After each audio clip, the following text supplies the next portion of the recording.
दोस्तों, आपका फिल्मी चीटी चैनल पर स्वागत है। आज मैं एक्सप्लेन करने वाला हूं 2007 में आई मूवी आवारापन को। मूवी की कहानी सुनाने से पहले मैं आपसे यही कहना चाहूंगा कि अगर आपको वीडियो पसंद आती है तो चैनल को सब्सक्राइब करके जरूर जाइएगा, और जो चैनल से ऑलरेडी जुड़े हुए हैं वो लाइक और कमेंट कर सकते हैं। अब चलिए अब आपको सुनाता हूँ इस फिल्म की कहानी।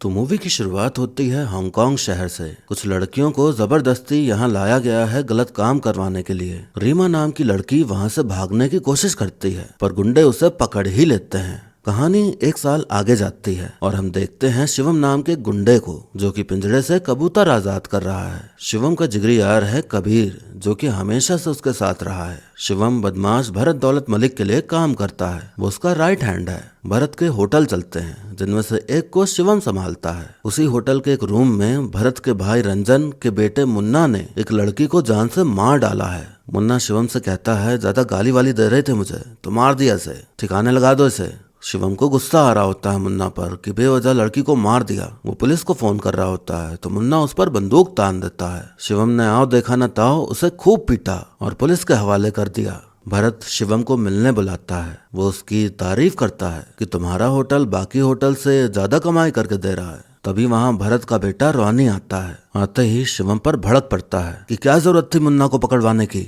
नौकर हो नौकर की तरह रहो। भरत कहता, मुन्ना को होटल में रूम तुमने अपने नाम पर बुक करके दिया था ना, होटल शिवम का है, व्यापार भी शिवम का है। अब कभी तुम उस होटल में नहीं जाओगे और ना ही शिवम से ऊंची आवाज में बात करोगे। भरत खूब मदिरा पीता है और फिर शिवम से कहता है, एक लड़की है रीमा, पाकिस्तानी है, उसे मैंने सबकी नजरों से दूर छुपा के रखा है। थोड़े दिन पहले मैं उससे मिलने गया था, बहुत बातें की, बहुत प्यार किया, लेकिन जब वो मेरे साथ बिस्तर पे थी ना, उस वक्त मुझे पहली बार एहसास हुआ कि उसका जिस्म तो मेरे पास है लेकिन वो मुझसे कहीं दूर जाके खड़ी हो गई है। ये लड़की अगर किसी और से मिलने लगी या प्यार करने लगी तो मैं जिंदा नहीं रह पाऊंगा। मैं 2 हफ्तों के लिए लंदन जा रहा हूँ, तुम उस पर नजर रखो, उसका पीछा करो, देखो कि कहीं कोई और तो नहीं है उसकी जिंदगी में।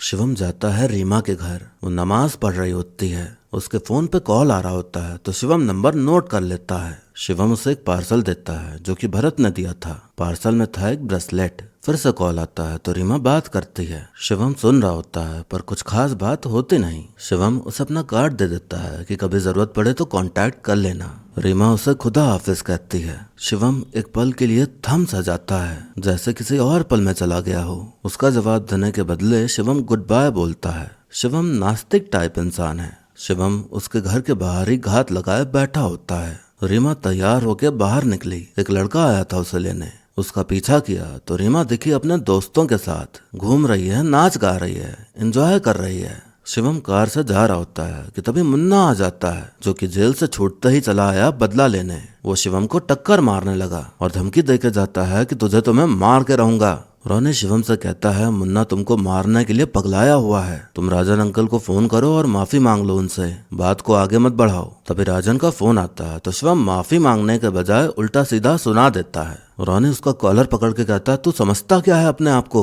तेरी जो ये अकड़ है ना, ये बस इसलिए है क्योंकि मेरे बाप का हाथ है तेरे सर पे। एक बार ये हाथ हट गया ना फिर देख तेरे साथ क्या होता है। शिवम कहता है, जिस दिन मलिक साहब का हाथ तेरे सर से उठ गया ना उस दिन तेरी लाश गटर में होगी। ये राजन मुन्ना सब तेरा इस्तेमाल कर रहे हैं ताकि वो एक दिन तुम्हारे बाप के व्यापार को हथिया सकें। समय रहते होश में आ जाओ तुम तो सही रहेगा। रात में शिवम की आंखों के सामने रीमा की झलकियां आ जा रही होती हैं। भरत का फोन आता है तो शिवम कहता, अभी तक वैसा कुछ भी नहीं दिखा है जैसा आप सोच रहे हैं। भरत कहता, थोड़े दिन और नजर रखो उस पर। औरत का दिल और समुंदर की गहराई मापना आसान नहीं होता। इतनी घुटन, इतनी लाचारी, इतना दर्द क्यों देता है ये इश्क? अच्छा है तुम इस चक्कर में नहीं पड़े।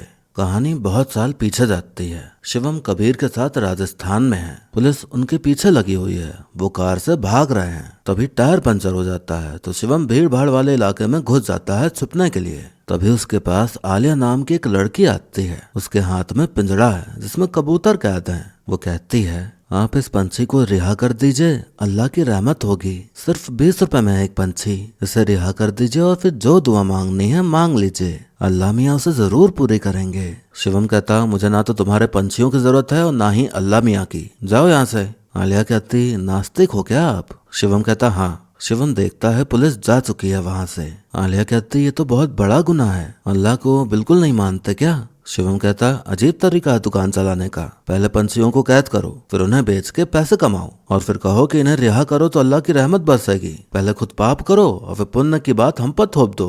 आलिया कहती, मैंने कोई गुनाह नहीं किया है, इन पंछियों का मालिक कोई और है, मैं तो इन्हें सिर्फ बाजार में लाके बेच देती हूँ। शिवम कहता, तो फिर सीधी तरह से बेचो ना, ये गुनाह और सवाब की बड़ी बड़ी बातें करने की क्या जरूरत है। आलिया कहती, जरूरत है। आज से 14 साल पहले जो पैगंबर मोहम्मद थे वो मक्का और मदीना के गुलामों को उनके मालिकों से मुंह मांगी कीमत पर खरीद लेते थे और फिर उन्हें आजाद कर देते थे।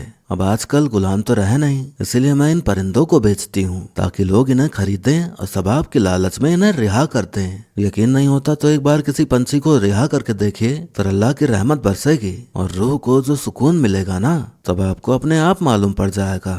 शिवम को वो और उसकी बातें दोनों ही उसके दिलों को भा जाती हैं। तभी कबीर आ गया और शिवम को लेकर चला गया। शिवम को बस आलिया की ही बातें याद आ जा रही होती हैं, उसका बोलना, उसका समझाना, उसका भोलापन, उसकी सुंदरता, उसकी हर चीज से इम्प्रेस हो गया था वो लोग कार की डिग्गी में एक आदमी को लेकर जा रहे थे, उसको किसी के हवाले करना था जिसके बदले उन्हें पैसे मिलने वाले थे। शिवम को आलिया इतनी पसंद आ गई, उसकी बातों से इतना इंस्पायर हो गया कि आदमी को जाने देता है, आजाद कर दिया उसे।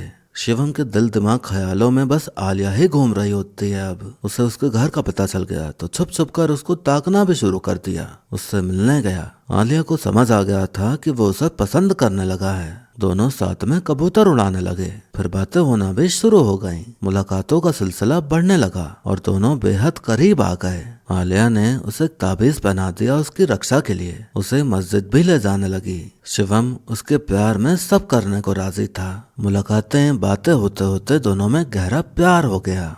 कहानी वर्तमान में आती है। रीमा शिवम को फोन करती है और मिलने बुलाती है, काम है बोल के। शिवम रीमा के पास पहुंचा ही था कि तभी उसे वो आदमी मिल गया जिसे आजाद कर दिया था शिवम ने। सिद्धार्थ नाम है उसका, जो कि दुनियादारी छोड़ के अब मॉन्क बन चुका है। वो जाता है तो फिर ये दोनों मिलते हैं। रीमा के पूछने पर शिवम बताता है कि मलिक साहब के होटल का इंचार्ज हूँ मैं। रीमा कहती है, जब से मलिक साहब लंदन गए हैं एक अजीब सा डर लगने लगा है। आप यकीन नहीं करोगे पर शायद मेरे घर में भूत है। शिवम थोड़ा मुस्कुराता है और कहता है, भूत आपके घर में नहीं, आपके दिमाग में है। इस भूत का नाम तन्हाई है। कभी मैं भी आपकी तरह तन्हाई से भागा करता था, डरा करता था। फिर एक दिन मैंने उस तन्हाई से दोस्ती कर ली और फिर सब ठीक हो गया। मेरी मानिए तो आप भी अपनी तन्हाई और अकेलेपन से दोस्ती कर लीजिए। रीमा कहती, ठीक है कर लेंगे उससे दोस्ती, मगर वक्त लगेगा उसमें। फिलहाल एक और रास्ता है। वो शिवम को मस्जिद के पास ले जाती है। कहती, मैंने एक ताबीज बनवाई थी अपने लिए यहाँ के एक मौलाना से, उसे अपने दरवाजे पे बांध लूंगी तो चैन तो आएगा कि अल्लाह मियाँ मेरे साथ हैं। क्या आप प्लीज अंदर जाके ताबीज ला देंगे क्या? शिवम कहता है, मंदिर, मस्जिद, मठ जैसी इमारतें मुझे अच्छी नहीं लगती, अच्छा होगा आप मुझे इनसे दूर ही रखें। रीमा कहती, औरतों का अंदर जाना मना है, इसलिए आपसे कह रही हूँ। शिवम ने ना नुकुर किया पर चला गया अंदर। लोगों को नमाज पढ़ता देख उसे आलिया की याद आ जाती है। कहानी फिर पीछे जाती है। आलिया नमाज पढ़ रही होती है। नमाज खत्म होते ही शिवम कहता है, तुम जब नमाज पढ़ती हो ना, मैं बहुत अकेला पड़ जाता हूँ, मुझसे ये दूरी बर्दाश्त नहीं होती, और आज तो ज्यादा ही टाइम लगा दिया तुमने। चुगली कर रही थी क्या मेरी? आलिया कहती, मैं तुम्हारे लिए दुआ कर रही थी कि तुम्हारे अंदर ईमान जगाए, तुम्हें नास्तिक से आस्तिक बनाए, चाहे तुम जिस तरह जिस शक्ल में मानो, मगर मानो जरूर। तुम्हारी यही दिक्कत है, ऊपर वाले को छोड़कर बाकी सारी बातें समझ लेते हो। शिवम कहता, जब कोई ऊपर है ही नहीं तो इसमें समझना क्या? आलिया कहती, मैं तो बस ये चाहती हूँ कि मरने के बाद भी हम मिलें जन्नत में, और जन्नत में वही लोग मिलते हैं जो खुदा को मानते हैं, नहीं तो तुम कहीं और मैं कहीं और होंगी, फिर तुम्हारे बगैर रहना पड़ेगा। शिवम कहता है, मेरे दिल में तुम्हारे लिए जो प्यार है ना, वही मेरा ईमान है, वही मेरा मजहब है। मेरे लिए मेरा ईमान और भगवान सिर्फ तुम हो, और अगर ऊपर वाला है और उसने तुमसे मिलाया है तो एक ना एक दिन वो मुझे अपना भक्त बना के ही छोड़ेगा। बातें चली रही थी कि तभी आलिया के अब्बू देख लेते हैं उन्हें। अब्बू के साथ और भी कई लोग थे। अब्बू आलिया को एक थप्पड़ लगाते हैं और खूब खरी खोटी सुनाते हैं। दूसरा चांटा मारने ही वाले थे कि तभी शिवम ने उनका हाथ पकड़ लिया। कहा, मैं आपकी बेटी से शादी करना चाहता हूँ, और फिर चाहे आपको मंजूर हो या ना हो। अब्बू कहते एक तो तुम गैर मजहबी हो, ऊपर से गुंडे मवाली भी हो, 2-2 बार जेल जा चुका है ये, हराम की रोटियां खिलाओगे क्या मेरी बेटी को? शिवम उन्हें बंदूक पकड़ाते हुए कहता है अगर आप अपनी बेटी का हाथ मेरे हाथ में देते हैं तो मैं ये हथियार और सारे बुरे काम छोड़ दूंगा। अब्बू बंदूक लेके उस पर ही चला देते हैं, मगर शिवम झुक के बच जाता है और गोली लग जाती है आलिया को। अब्बू ये देख नहीं पाते और खुद को गोली मार लेते हैं। आलिया शिवम की बाहों में अपना दम तोड़ देती है। कहानी वर्तमान में आती है। मौलाना ने ताबीज दे दी उसे। रीमा उससे कहती है मैंने आपसे ज्यादा अकेला और तन्हा इंसान आज तक नहीं देखा। शायद तन्हाई और अकेलेपन का भूत अभी भी आपके आसपास है। इस ताबीज की जरूरत मुझसे ज्यादा आपको है। रीमा ताबीज को चूम कर उसकी गाड़ी में लटका देती है। रीमा ने सच कहा, शिवम एकदम तन्हा और अकेला है। आज भी उसे आलिया की याद सताती है। रोता है उसे याद कर करके। उसकी मौत का दोषी वो अपने आप को मानता है। उसके जाने के बाद उसने खुद को खत्म भी करना चाहा, पर उससे हो ना सका। जब वो इंडिया में था वो आलिया की कब्र पर जाता रहता था उसे महसूस करने। फूट फूट कर रोता था उसकी कब्र के पास बैठकर। एक बार तो वो इतना पागल हो गया उसकी याद में कि उसने कब्र खोदकर उसे बाहर निकालने की कोशिश की। लोगों ने उसे रोका आकर। अब शिवम से मिलने राजन आता है मुन्ना के साथ में। रोनी भी था वहाँ। कहता बस सुलह करने आए हैं अंकल। राजन कहता तुम मेरे व्यापार में टांग अड़ा रहे हो, पर मैं तुम्हें माफ कर दूंगा क्योंकि तू मेरे भाई का कुत्ता है, पर उसके लिए तुम्हें मुझसे माफी मांगनी होगी। पाँव छू मेरे और मांग माफी। शिवम पाँव छूने के बजाय मुन्ना के ऊपर बंदूक तान उसे होटल के बाहर ले जाता है। कहता दोबारा यहाँ आ मत जाना, समझा? राजन से कहता है मेरी जान इतनी सस्ती नहीं है कि तू जब चाहे उसे ले सके। सुलह करने आए थे ना, अब 2 मिनट में निकलो अपने चेलों को लेके।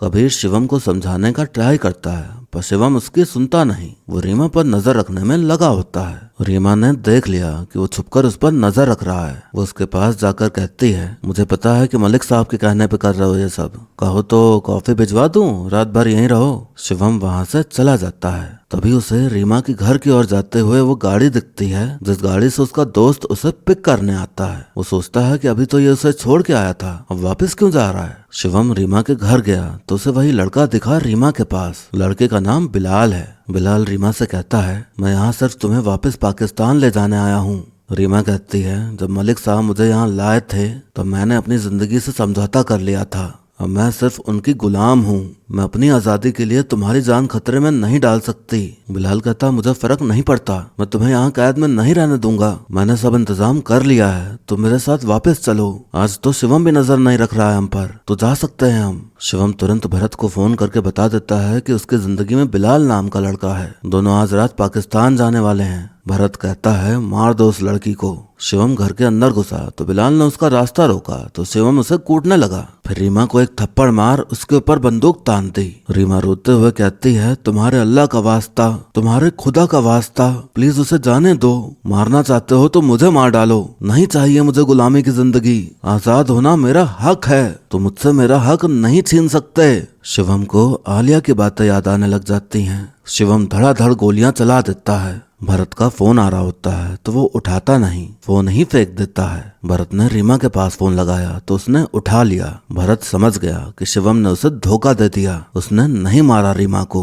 रीमा ने ऐसी बातें कही कि शिवम के सामने आलिया का चेहरा आ गया। वो नहीं मार पाया रीमा को, आजाद छोड़ दिया उसे। कबीर शिवम से कहता तुमने मारा क्यों नहीं उसे? शिवम कहता मैंने 6 गोलियां चलाई पर उसे एक भी नहीं लगी। पता नहीं मेरा निशाना कैसे चूक गया, जैसे कोई चमत्कार हो गया हो। कबीर कहता तुम तो नास्तिक हो ना, तो तुम्हें इन सब चीजों पर विश्वास कब से हो गया? सच तो ये है कि तू उसे मारना ही नहीं चाहता था, अब उसके बदले हम दोनों मरेंगे। शिवम कहता हम लोग इंडिया वापस चले जाएंगे। कबीर कहता है 3 साल पहले वहाँ से यहाँ आए, अच्छा खासा पैसा कमा रहे थे यहाँ, अब कह रहा है कि वापस चल। एक पाकिस्तानी लड़की के लिए हम मलिक साहब से पंगा क्यों लें? अभी मार के आता हूँ उसको। शिवम गुस्सा के कहता इस दोस्ती में सिर्फ मैं फैसला करूंगा, मैं जो कह रहा हूँ तू वही करेगा। कबीर कहता तुम कहो तो तुम्हारे लिए अपनी जान भी दे दूं। शिवम वापसी की तैयारी कर रहा होता है, लेकिन तभी भरत के गुंडे उसे पकड़ ले जाते हैं। उसकी इन्फॉर्मेशन कबीर ने दी उसे, दोस्ती में धोखा दे दिया उसने। भरत कहता है तुम मेरे लिए बेटे से बढ़कर थे, ऐसा क्या हो गया तुम्हारे और उस लड़की के बीच में कि तुम मेरे खिलाफ हो गया? एक और मौका दे रहा हूँ तुम्हें, जा उसे मार गया। शिवम कहता नहीं, मैं नहीं मारूंगा उसे। भरत कहता है अब तू ही उसे मारेगा, सिर्फ तू। भरत के चेले शिवम को पीटना शुरू कर देते हैं जब तक उसे अपनी गलती का एहसास न हो जाए। भरत पहुंच जाता है रीमा के पास। रोनी गड्ढा कर शिवम को उसमें गाड़ने लग जाता है। उधर रीमा भरत की सेवा पानी में लगी होती है। भरत उसके कपड़े उतारने लग जाता है। रोनी ने शिवम को गड्ढे में गाड़ दिया था, मगर वो कैसे भी करके बाहर निकल आया। रोनी कहता, मेरे पिता से माफी मांग ले और जो वो कह रहे हैं वो कर दे, मार दे जाके रीमा को। शिवम उसकी बात मानने के बजाय बगावत करना ही चुनता है। वो भिड़ जाता है वहाँ मौजूद सभी गुंडों से, सबको मारते पीटते हुए गाड़ी में बैठता है और फिर गाड़ी से ही सबको कुचलते हुए वहाँ से निकल जाता है। रोनी ने अपने पिता को उसके भाग जाने की खबर दी। हमें देखने मिलता है कि रीमा बिस्तर पर पड़ी है, वो भी बिना कपड़ों के। राजन आता है भरत से मिलने। भरत अब व्यापार में हिस्सेदारी करने को भी तैयार है, बस उसे किसी तरह शिवम चाहिए। हमें देखने मिलता है कि शिवम घायल बेहोशी की हालत में एक मठ के पास पड़ा हुआ है। सिद्धार्थ वहीं पर है। उसकी नजर पड़ी उस पर तो वो उसे मठ के अंदर ले गया, उसका इलाज कराया। थोड़े टाइम बाद उसे होश आ गया। एक दिन शिवम ने उसकी मदद की थी और आज उसने उसकी मदद की। शिवम हमेशा धार्मिक जगह से दूर भागता रहा, आज वहीं पर उसे जीवन दान मिला। भरत रीमा को मार पीट के पूछने में लगा होता है कि कहाँ है बिलाल, बता दो। शिवम धीरे धीरे नास्तिक से आस्तिक होने लगा। हर पल उसे बस आलिया की ही बातें याद आती थीं। सिद्धार्थ शिवम को इंडिया पहुंचाने का इंतजाम कर देता है। शिवम गौतम बुद्ध की मूर्ति की तरफ देखते हुए कहता है, इन्होंने लोगों को दुख दर्द से आजाद कराने के लिए सब कुछ ठुकरा दिया था और एक मैं हूँ जो अपनी जान बचाने के लिए यहाँ से भाग रहा है। कब तक भागता रहूंगा मैं? कब तक ये जलील बेमतलब की जिंदगी को अपने कंधों पर लेकर छुपता फिरूंगा?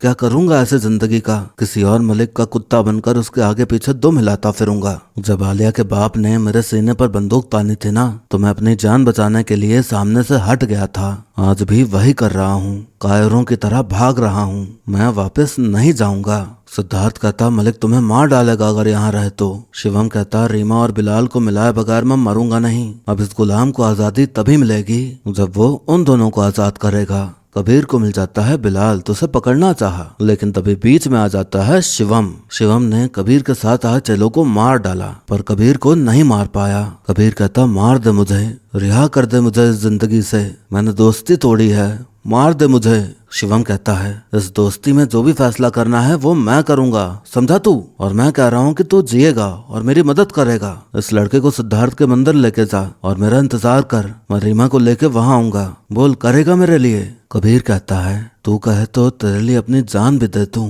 शिवम कहता, अच्छा बस कर नौटंकी, जा। अब रीमा के बारे में राजन को जानकारी थी तो शिवम पहुंच जाता है सीधा उसके पास। राजन रीमा के बारे में उल्टी सीधी बातें बोलने लग जाता है तो शिवम सीधा उसे गोली मार चुप करा देता है। फिर जाता है मुन्ना से मिलने और बता देता है कि मैंने तुम्हारे बाप को मार दिया है, अब बता रीमा कहाँ है, वरना तू भी गया। मुन्ना बता देता है, लेकिन उस पर चाकू से हमला भी कर देता है। शिवम गोली मार उसे भी खत्म कर डालता है। शिवम बिलाल को फोन करके कहता, तुम हांगकांग के बंदरगाह पहुंचो, मैं रीमा को लेके आ रहा हूँ। शिवम बुरी तरह घायल हो चुका था। ऊपर वाले से कहता है, बस कुछ और देर मुझे जिंदा रख, थोड़ी जिंदगी मुझे और दे दे, अपने लिए नहीं तुम्हारे उन चाहने वालों के लिए। बहुत गुनाह किए हैं मैंने, सबाब पाने का बस एक ही मौका है मेरे पास। भरत रीमा को ले जाके ऑक्शन में खड़ा कर देता है। शिवम वहां पहुंचकर गोलियों की बरसात कर देता है। भरत अपने लोगों को गोली चलाने से रोक देता है। वो कहता है, एक बात समझ नहीं आई मुझे, मैंने तुझ पर जानवरों से ज्यादा भरोसा किया, तुम्हें बर्दाश्त किया इस लड़की के लिए,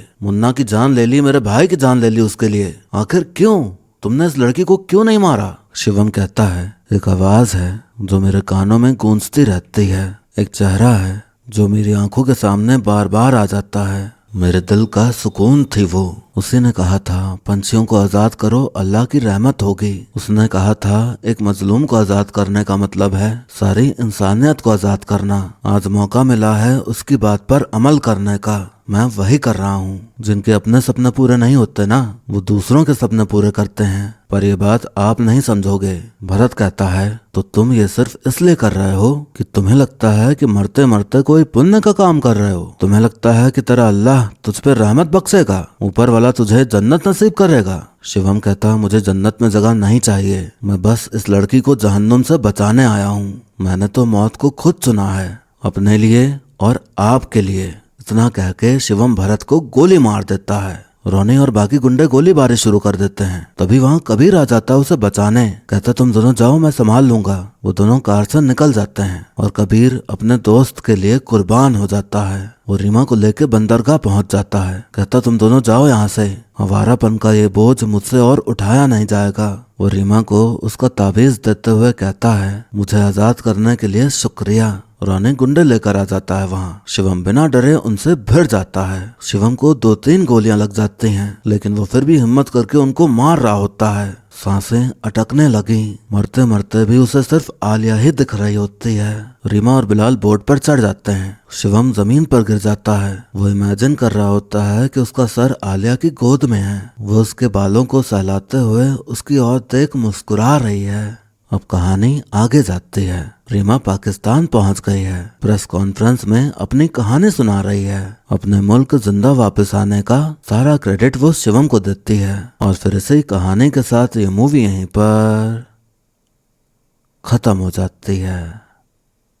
तो दोस्तों, हमने देखा कि अगर इंसान कोई अच्छी जॉब ना करता हो और ना ही किसी एग्जाम की तैयारी कर रहा हो तो वो प्यार में कितना आगे तक जा सकता है। हद के पार, एकदम टूट के प्यार, पागलों वाला अंधा प्यार तभी हो सकता है जब आप या तो बेरोजगार हो या फिर बाप का पैसा हो या ऐसे आवारागर्दी गुंडाई करना आपका काम हो। इसके अलावा अगर आप कुछ करते हैं तो शायद इस तरह का प्यार आपसे ना हो पाए। ज्यादा दिमाग ना लगा के इस फिल्म की बात की जाए तो फिल्म आपको प्यार का एहसास कराने में कामयाब जरूर होती है। शिवम और आलिया के बीच के कनेक्शन को, उनके प्यार को बहुत कम दिखाया है, मगर जिस तरह की उनमें बातें होती हैं, जिस तरह दोनों एक दूसरे के साथ रहते हैं, हमें वो प्यार, वो कनेक्शन फील हो जाता है। ऐसा लगता है कि हाँ, काफी समय से जानते हैं हम इस कपल को। इस मूवी में मेन चीज इसकी बातें ही हैं। आलिया के डायलॉग्स पर ही पूरी कहानी टिकी हुई है। शिवम गुंडा मवाली था पर बुरा इंसान नहीं था। ये इस सीन से पता चलता है कि जब मुन्ना ने लड़की को मार डाला था, उसका साथ देने के बजाय उसे जेल भिजवा दिया। उसने ये नहीं देखा कि वो किसका बेटा है। उसे जो गलत लगा उसका साथ नहीं दिया।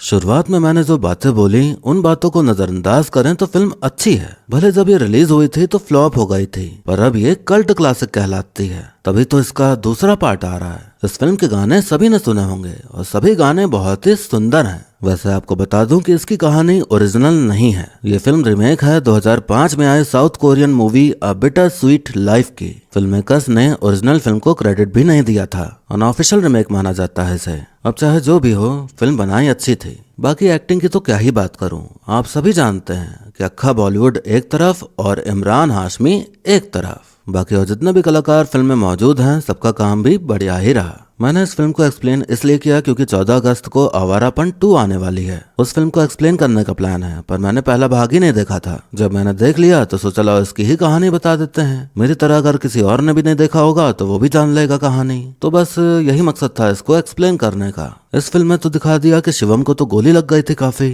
अब देखना ये रहेगा कि पार्ट 2 में कैसे जिंदा होता है वो और कैसे बढ़ती है आगे कहानी। मुझे लगता है कि उसका इलाज सिद्धार्थ ही करवाएगा। बाकी और कुछ तो है नहीं कहने को, तो वीडियो को यहीं पर खत्म करते हैं। लेकिन आप जाने से पहले कमेंट करके जरूर बताइएगा कि आपको मेरा वीडियो कैसा लगा। अच्छा लगा हो तो लाइक कर दीजिएगा और नहीं अच्छा लगा हो तो डिसलाइक का भी ऑप्शन आपके लिए मौजूद है। ऐसे ही मेरी आवाज में मूवी सीरीज के एक्सप्लेनेशन सुनते रहने के लिए चैनल को सब्सक्राइब कर लीजिए ताकि आगे आने वाली वीडियोस की खबर आप तक तुरंत पहुंच जाए। बाकी मिलते हैं अब अगली वीडियो में, तब तक के लिए टाटा बाय बाय और नमस्ते।